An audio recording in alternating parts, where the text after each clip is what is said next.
Yeah, well, welcome to the session. I can see that there's plenty of experts in the audience as well, so there is an opportunity for interaction. Don't be shy. I know you're not shy anyway, but feel free to engage with the presenters after their presentation. We're probably all going to talk too long, aren't we? I suspect, Kambis. So we'll get started. Pleasure to introduce Gabriele Gasparini, who's going to talk to us about calcified CTOs, procedural challenges, and device selection. Gabriele, looking forward to hear it. I'm going to talk finally about procedural challenges and device selection for calcified CTO. As you know, calcium is an independent predictor of procedural success and complication. However, specific techniques and equipment can be used to overcome the procedural challenge caused by calcified CTO. The first step is to have a systematic evaluation. I mean, we don't have just to look and to analyze the CTO body, but also all the others anatomical characteristics that can affect the procedural success, such as vessel diameter, anatomy of the proximal cap and distal cap as well, the extent and severity of calcification, the presence of degrees of tortuosity along the occluded segment, and of course the length of the occluded segment. Then the second step is to start with the higher support as possible. So the procedural setup is very, very important in dealing with the calcified CTO. So starting with large and supportive shaped guiding catheter could be very useful because they provided a great passive support, such as, for example, the amplats left for the right coronary artery. But sometimes you need some adjunctive techniques, such as the use of guiding catheter extension and in antegrade approach. The trap liner could be very useful to increase the antegrade support and the availability to deliver the antegrade system. And some other adjunctive techniques, such as the anchoring technique, could be useful to increase your antegrade support. Then the third step is have the right tools. Have the right tools, of course, we need guide wires, but of course, in calcified lesion, we need high tip load stiff guide wires, such as Conquest Pro 12, or more steerable one with a high penetration power, such as Gaia 2nd or Gaia 3rd. But these are not enough, because sometimes you have to puncture the cap with a stiff wire, and then after puncturing, to perform a de-escalation of the wire using a medium tip load guide wires, or a polymeric one, or a soft tip load tapered guide wire. So you should have all the different kind of guide wires independently of the severity of calcification. And of course, if it's needed to go retrogradely, also dedicated guide wires for retrograde collateral channel tracking. And in the wide range of the microcatheter, in dealing with calcified CTO, it's better to start with the big family of the microcatheters, and I mean the coil-based one. The coil-based has an internal and external coil that allow to apply rotational movement to the microcatheter to increase the penetration power and the pushability. But sometimes these microcatheters are not enough, so in dealing with antegrade calcification, it could be useful also to have plaque modification microcatheter, such as Tornur or Turnpike Gold, to achieve an antegrade crossing. Then, small profile balloon in a microcatheter uncrossable lesion, like in calcified CTO, could be very useful because you can do the wedging technique or the ice breaking technique, advancing very deeply the balloon inside the proximal cap or in the proximal part of the CTO segment, inflating, deflating, and advancing further. This is to try to create some modification of the plaque. This is why it's called also ice breaking technique. But sometimes these techniques are not effective, so you can go on with the next step, that it's the granuloplasty or balloon-assisted microdissection. That the aim is more or less the same, to create some modification into the plaque to allow the antegrade advancement of our gear. Then, of course, if you deal with calcium, sometimes you need to perform also some antegrade and dissection reentry techniques. So it could be useful to have in your cath lab, and not only the device, but also the skill to use the dedicated reentry device, such as the Stingray or the Recross microcatheter. Then we are dealing with calcium, and not only with CTO. So IVUS, it's mandatory when we have to treat calcified lesion, because imaging can guide us in terms of treatment option between the ablation technique and balloon-based technique. For this reason, we should have in our cath lab at least one of each these technologies, ablation and balloon-based technology.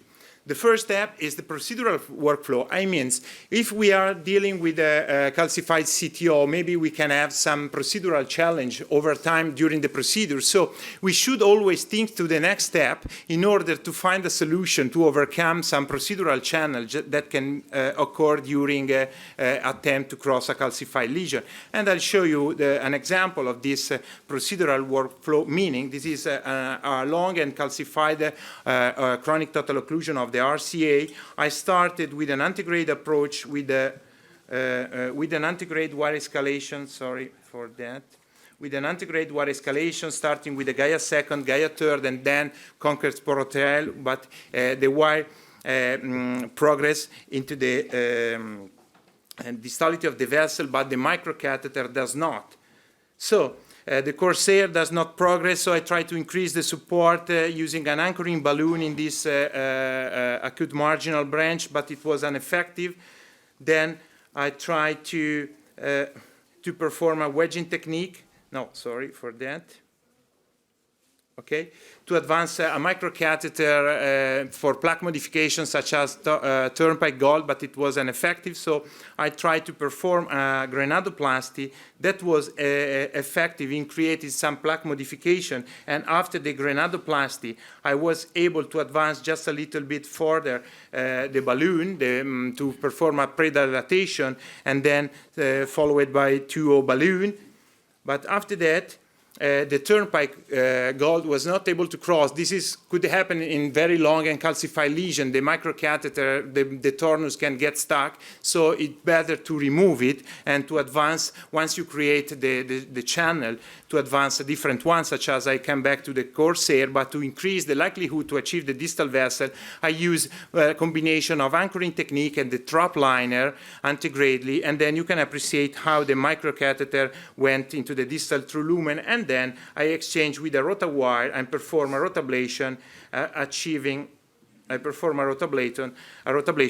this good final result. So the last step is to have also a comprehensive approach. That it means that if you cannot go through, go around, but it will be the topic of James and Kambis' presentation. So, Rob, if you have the right tool, you can be successful. Thank you very much for your attention.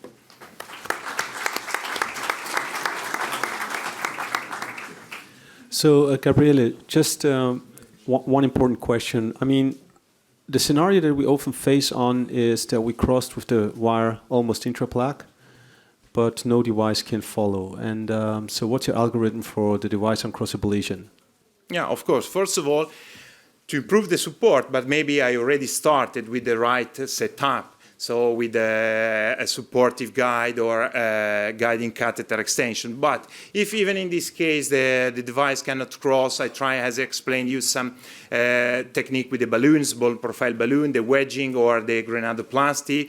And finally, if all the plaque modification microcatheter, but if all of this first line and second line technique doesn't work, I can go on with the second line that are, of course, more or less more aggressive. And for example, if I'm not able to advance any device through the lesion, so we are in front of uncrossable lesion, a strategy is to engage the microcatheter into the lesion and to remove the CTO guide wires that cross the lesion and to try to advance a rota wire, for example, or a Viper wire if you have orbital atherectomy, and then to perform ablation technique. Of course, it could be considered as a last bailout, but I say, if the first wire was able to find and to create a channel, maybe your rota wire guide wires can be advanced through the same channel. But of course, it depends on tortuosity and the length of the lesion.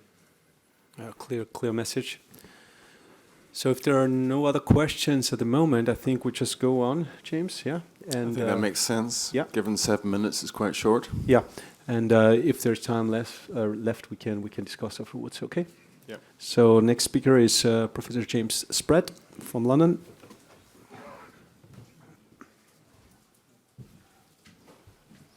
I hope it's your presentation. So thank you very much, Gabriele, for a great talk. Thanks to SI for organising this symposium, and thanks to Optima and VP for the slides. So I'm talking about how to deal with long calcified occlusions with reference to a particular case presentation.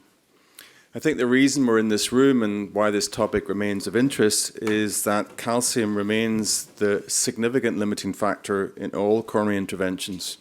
We like to segment CTO-PCI up into its own little box, but the outcomes in terms of lesion durability are the same in terms of mean stent area and durability than they are for standards PCI. And the reasons are mechanistic and very easy to understand, and that calcific plaque is less compliant than normal plaque, so it's less elastic.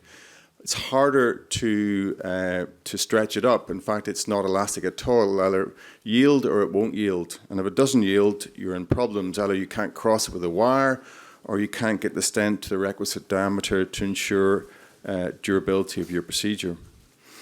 So if you think about how this lack of compliance of the vessel, this non-stretchy vessel affects outcomes, it prevents delivery of secondary equipment, and that's what Gabriele was referring to when he talked about trying to get microcasters past calcific lesions.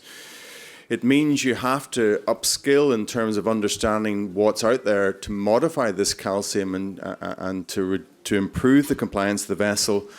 And as we know, the penetrance of devices such as rotational atherectomy and their use within the CTO space is still pretty small because it's difficult. And ultimately, even if you do cross, if you're not able to modify the lesion to the right level, then you're not going to get the stent to the right size diameter, and your stent isn't going to last, and your patient is going to get the benefit from the investment of your procedure. And then if we bring that down to the CTO level, well, what's different about calcium in the CTO space? Well, we know it's more prevalent, particularly in the post-bypass scenario where it's seen in about 80% of post-bypass CTOs. It's particularly concentrated within the proximal cap, but it can also cause problems within the vessel itself and the distal cap. So if we look at that within the context of a clinical case, this is a fairly typical clinical case.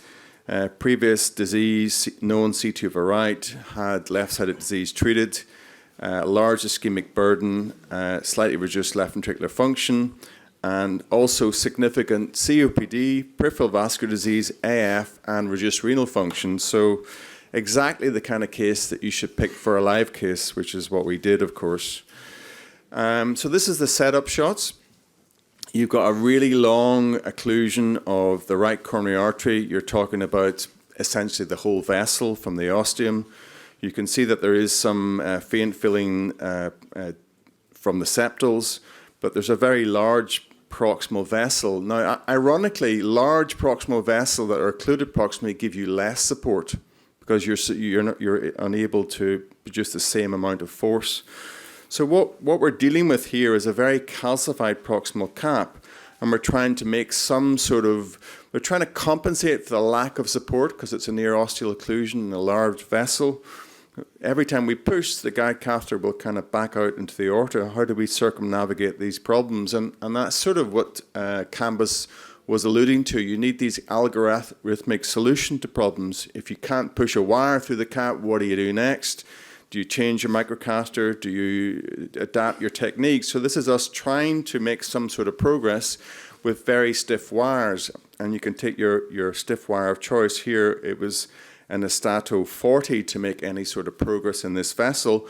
But despite that, we still can't make any substantive progress beyond the proximal cap. The problem at this stage is that this isn't a vessel you're going to wire. It's 120, 130 millimeters long. So what you're trying to do is achieve modification of the proximal cap and then switch to a dissection reentry mode. Either you go antegrated dissection reentry if you've got a possible reentry zone, it doesn't look very optimistic, or you modify the proximal cap and then you go retrograde dissection reentry. So what are your options? In this situation, we use something which Mauro Carlino originally described as a way of recanulating CTOs, and which we repurposed some years ago as a way of modifying CTOs. Here you're actually injecting contrast into the cap itself. And that doesn't take any backup support. So you can do that and modify the cap without actually requiring a lot of backup. And it can also sort of highlight the vessel itself. And even though it sounds quite alarming, it's actually quite a safe thing to do. And then once you've modified the cap, you're looking to progress rapidly to some sort of dissection technique here with a polymeric wire into that space created. So you can see from this still, that kind of shadowing around the vessel is the injection subsequent to the injection.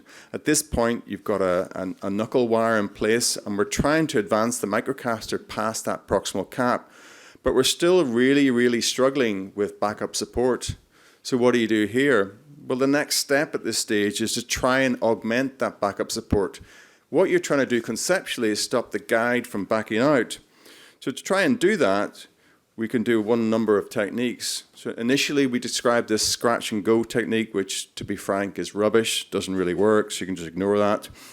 Or this power knuckle technique, where you have a knuckle in play, but you don't have enough support to propagate the knuckle down the vessel, so you essentially balloon trap it proximally. And base is a fairly similar technique where you actually create intimal disruption proximal to the proximal cap, and then you ignore the cap, if you like, you just bypass the cap. So combining this base where you create these intimal disruptions, which happens in all angioplasty, with a power knuckle, you can pretty much modify any cap with any sort of proximal residual vessel. And of course, some of the cheapskates out there are taking pictures. Those of you with any real integrity would buy the antegrade eye book, of course, but far be it from me to promote any material like that. So you're inflating this balloon, creating these intimal disruptions, and then you're anchoring that microcatheter in place and pushing beyond that. So even though this looks quite unpleasant, this is actually success. You know, you're pushing that knuckle past in a way that you can see the kind of vessel course. You can see it aligned with the calcium here. You can also see the near impossibility of wiring a vessel like this. We don't know where it is, huge amount of support required, huge amount of kind of tortuosity within the vessel as well. So at this point, the proximal cap is more or less sorted. You want to then go on to deliver a guide extension halfway down the vessel and set up for a retrograde procedure, and that's kind of what we do next. So once I've done the hard yards in the proximal cap, we let Colin in to do the kind of polishing work by going retrograde with this initially cyan blue caster and then crossing with a cyan black wire. And then what we're doing conceptually at this point, because we've created all this intimal disruption, what we want retrogradely is a knuckle. We want the two wires to be matched in subintimal space. And you're creating a knuckle retrogradely and a knuckle antegradely, and then you're using a balloon to deliver a guide extension of your choice to a point where your wire doesn't have a choice. You essentially balloon the tip of the retrograde microcaster, then you advance the wire into the guide extension. Once you've done that, you can then, of course, change for some sort of externalization wire, in this case, an RG3, and then you complete your procedure from that. So from this point, your problems aren't finished because you've still got all this calcium in the vessel that you've got to modify if you want a durable outcome. You've got the sheet calcium proximally, you've got a thin sheet at that point, Mark II, superficial calcium, again, near circumferential at this point. And then you've got this very difficult place where you've got subintimal wire passage and calcium outside that within the true vessel. What do you do in that scenario? And that is a kind of a real problem. So obviously we put in some stents, but it's not enough to put in stents. What we want to do is make sure that these stents are going to be durable. And durable really means MSA. What is the mean stent area that we can get these stents to? So we're looking for proximal MSA, proximal edge of the stent, distal MSA. You can see this is a very large vessel, and distal edge. But the real crux point around these subintimal cases is your risk versus your reward in terms of optimizing the stent. What you're doing here is expanding the stent in subintimal space. And why is that different from normal stent expansion? Well, rather than applying circumferential force, which is limited in its ability to cause damage, you're actually applying eccentric force, because you can't modify the true lumen when you're in the subintimal space. All you can do is push it away, and then you're relying on basically that adventitia staying in place. If you push that envelope too far, well, we all know what's going to happen. So you have to be pragmatic in terms of the MSA you achieve. And now we say if you get an MSA or an MLA greater than 5 with TIMI3 flow, that's probably good enough. In this vessel, it was a lot larger than that because it was a larger vessel. So I would say, in conclusion, we all know calcium's a problem. It's still the most limiting factor across percutaneous intervention. That actually, in this case, I whipped through it so quickly, it didn't show you the IVL in the proximal vessel, but that does allow modification of concentric and eccentric calcium. But eccentric calcium remains a difficult problem to deal with, and you're really talking about the acute ability of the vessel to stretch, and you do not want to push that envelope. We don't really have clear guidelines on that other than be sensible. And subintimal stenting and calcium modification remains challenging. And just one point to leave you on is that we did obviously looked at this within the consistent study, and we found that if you've got good MSAs, these stents are as durable as they are within intraplaque outcomes. So thanks for your attention.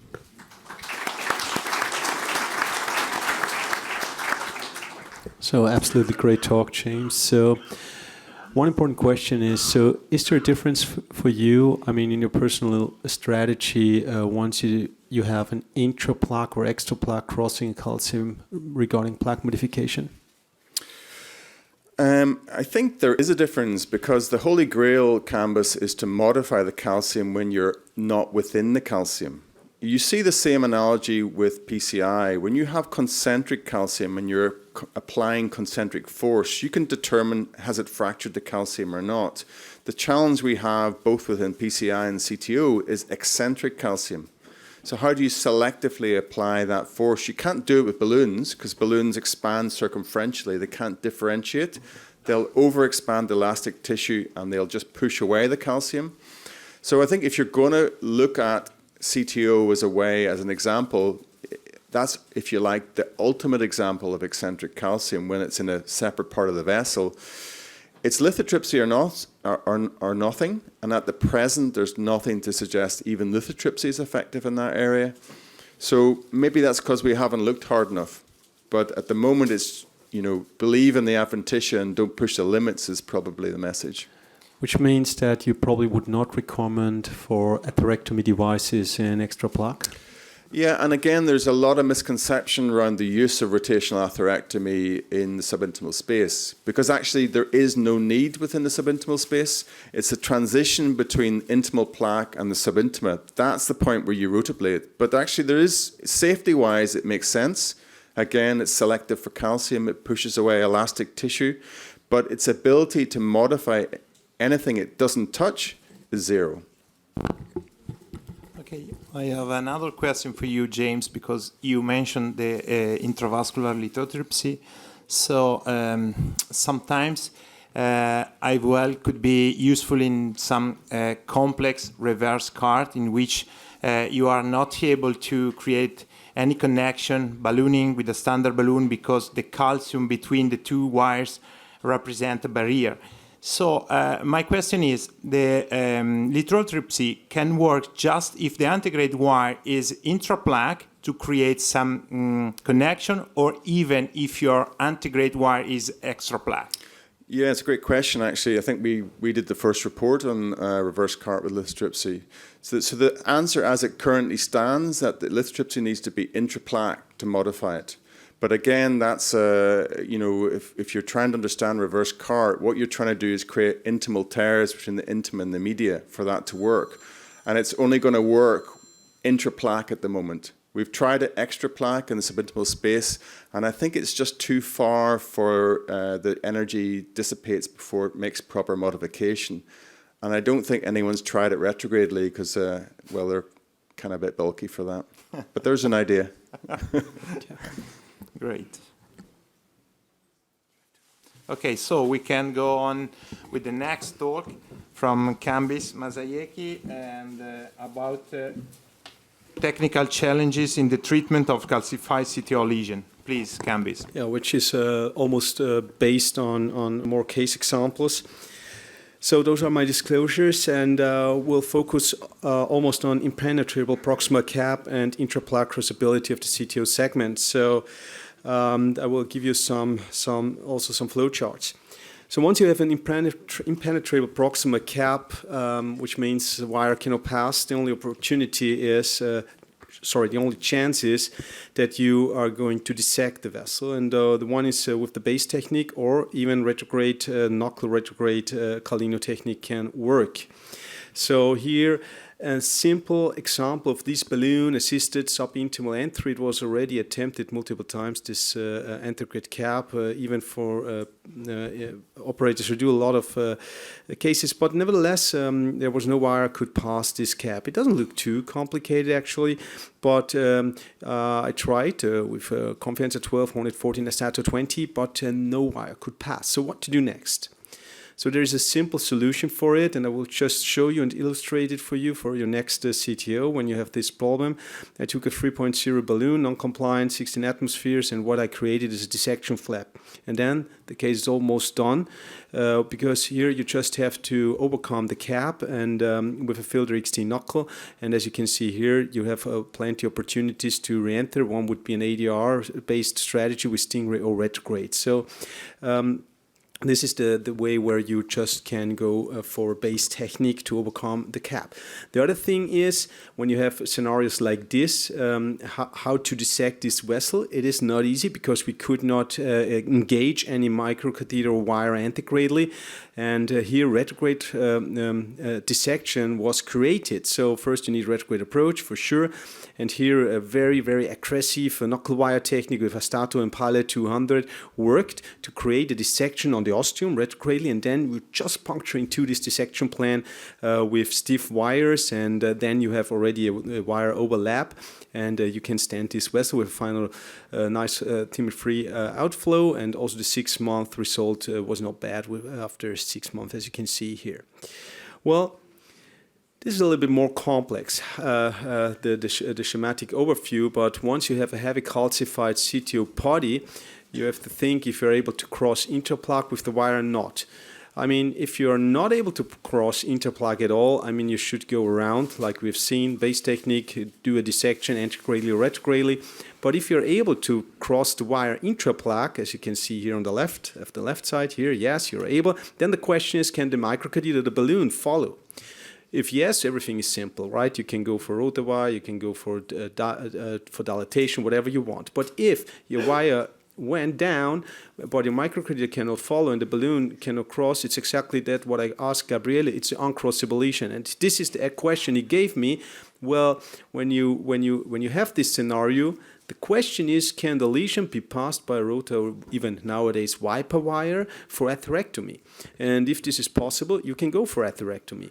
But if no, so you still have only the wire on place, which means there you could go in fibrocalcific lesions with a laser, or you can just keep leave the wire there and do an external crush, subintimal external crush. And if this fails, well, you have to go to dissect the vessel again. So this is the uncrossable lesion, and by definition, it's a lesion that cannot be passed with any low-profile balloons and with any microcadeters after optimizing the backup force and even after attempts of granuloplasty.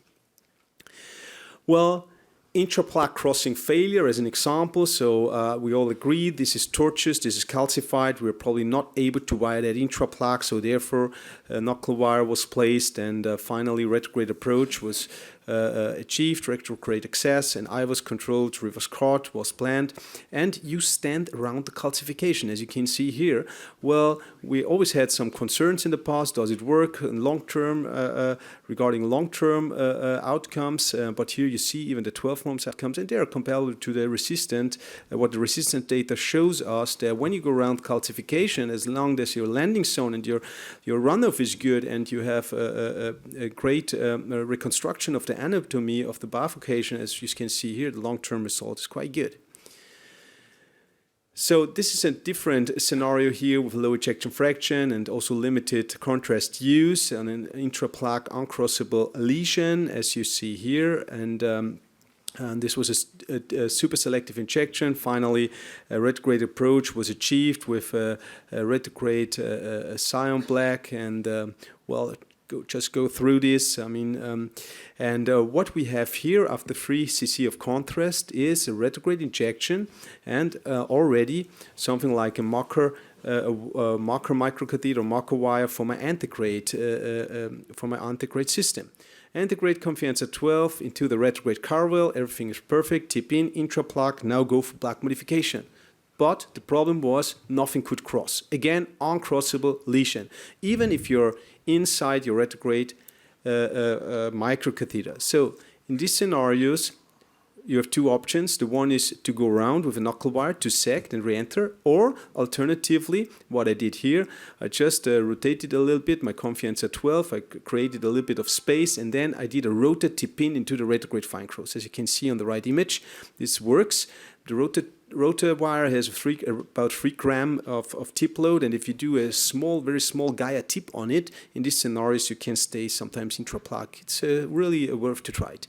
And then you go for your ablation. You use IVUS, you do stenting with a limited contrast, and after some 12 cc of contrast, you give 1 shot. The case is done here, and it was an interplaque crossing. So taken together, the major anatomical issues in heavy calcified lesions are the impenetrable proximal cap and the uncrossable CTO body. I didn't focus on the retrograde, uncrossable retrograde cap, which is a different animal as well. But I think the impenetrable proximal cap can be overcome with a base technique or even retrograde dissection techniques. The device uncrossable CTO segment, well, there you have to define whenever it's possible to bring a rotor wire down or wiper wire nowadays, or if you go for antegrade dissection entry techniques up front. Thank you very much.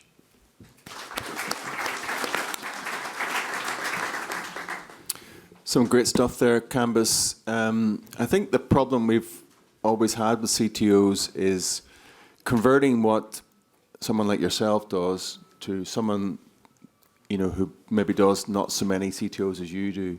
What would you say is the most transferable of those techniques? A technique which you've adopted, which is actually pretty easy, but you don't see it used very often. I mean, in fact, what is happening in routine practice, James, is that people start with relatively simple CTOs, almost not so calcified, sometimes calcified, very short segments, and a polymer jacket wire just goes through. And the first question, or the first problem they have almost is how to overcome this with microcatheters or balloons. So this is the first thing that we should learn them, increasing backup, mother and child catheters, anchor techniques, and then also have the right armatorium of devices like super low profile balloons. But focusing on tortuous calcified vessels when you're going to attend this, I think wire-based strategies take a lot of time. It's not sure if you can overcome the architecture there and based on intraplaque crossing. So I think nowadays we're much more open to knuckle those vessels and then find a solution distal on the entry side, which means stingray-based re-entry or retrograde approach. So, and I think this time, the transition time to, let's say, jump forward to the next strategy nowadays takes very, very limited, a very short time period for routine operators. So probably 3 to 5 minutes, everything is clear, and then you prepare your antegrade cap and focus on how to re-enter.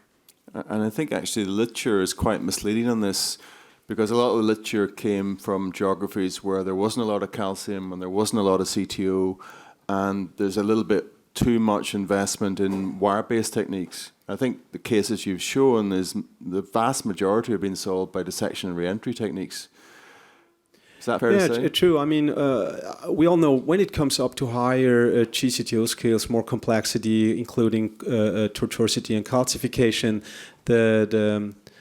I mean, the rate on dissection entry techniques, whenever it will be retrograde dissection entry, antegrade dissection entry, or combination of both, I mean, is going up, and wire escalation techniques are going down, and especially even on retrograde wire escalation might work in some scenarios.